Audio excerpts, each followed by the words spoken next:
Omicron Covid के मामले तेजी से बढ़ रहे हैं, लेकिन इसकी क्लिनिकल गंभीरता पर आज तक सीमित डेटा है।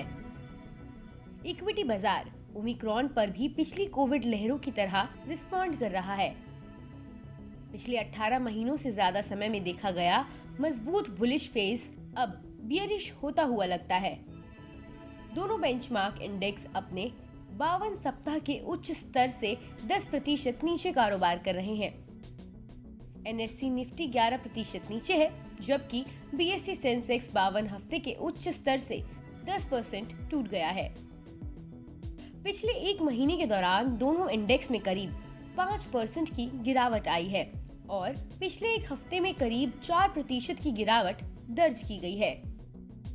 इस दौरान निवेशकों को भारी नुकसान हुआ है और अब वे फार्मा जैसे डिफेंसिव सेक्टर की ओर लौट रहे हैं, जिन्होंने पिछले कोविड लहरों के दौरान अच्छा रिटर्न दिया था। भारत में पहली कोविड लहर के दौरान BSE फार्मा के हॉस्पिटल शेयरों को छोड़कर 30 फार्मा शेयरों ने 100% से ज्यादा का रिटर्न दिया था और 52 शेयरों ने 50% से ज्यादा का रिटर्न दिया था। वहीं दूसरी लहर के दौरान 5 कंपनियों ने 100% से ज्यादा और 21 कंपनियों ने 50% से ज्यादा रिटर्न दिया था। ओमिक्रॉन महामारी की तीसरी लहर आने का डर पैदा कर रहा है। तो क्या फार्मा अपने पिछले प्रदर्शन को एक बार फिर दोहरा सकता है? इस पर एक्सपर्ट सतर्कता के साथ आशावादी है।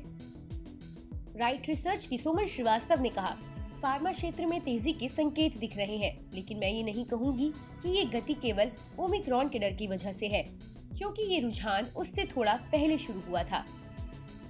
पिछले महीने के बाजार के हालिया करेक्शन में आउट परफॉर्मर होने के बावजूद फार्मा सेक्टर ने भी बिकवाली देखी है। हमारे सेक्टर्स रोटेशन विश्लेषण के अनुसार फार्मा सेक्टर मजबूत हुआ है और जल्द ही आगे आकर भूमिका कर सकता है। अगर ओमिक्रॉन वेरिएंट की वजह से तीसरी लहर शुरू होती है, तो हम फार्मा में पिछले 2 कोविड लहरों की तरह फिर से तेजी देख सकते हैं। वहीं मोतीलाल ओसवाल फाइनेंशियल सर्विसेज के तुषार मनुधाने ने कहा, कई मामलों में कोविड ने ट्रांस कंपनियों के लिए अवसरों को और बढ़ाया है और घरेलू फॉर्मेशन में मार्केट ग्रोथ तेज देखने को मिल रही है। उन्होंने कहा कि हेल्थ केयर सेक्टर का मूल्यांकन अपने 3 साल के औसत PI मल्टीपल के करीब कंफर्टेबल जोन में है और रुपए की वैल्यू कम होने के लिहाज से मीडियम टर्म में इस सेक्टर की आमदनी बढ़ सकती है।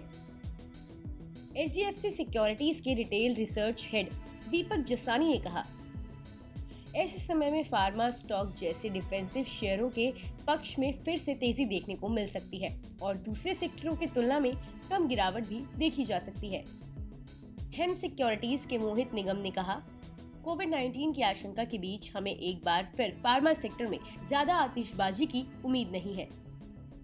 उन्होंने स्पष्ट किया कि बाधित लॉजिस्टिक और बढ़ती इनपुट कीमतों की वजह से ये सेक्टर वर्तमान में कठिनाइयों से जूझ रहा है। मोहित ने कहा, हम अगली तिमाही के परिणामों में भी मार्जिन पर अधिक दबाव देख सकते हैं।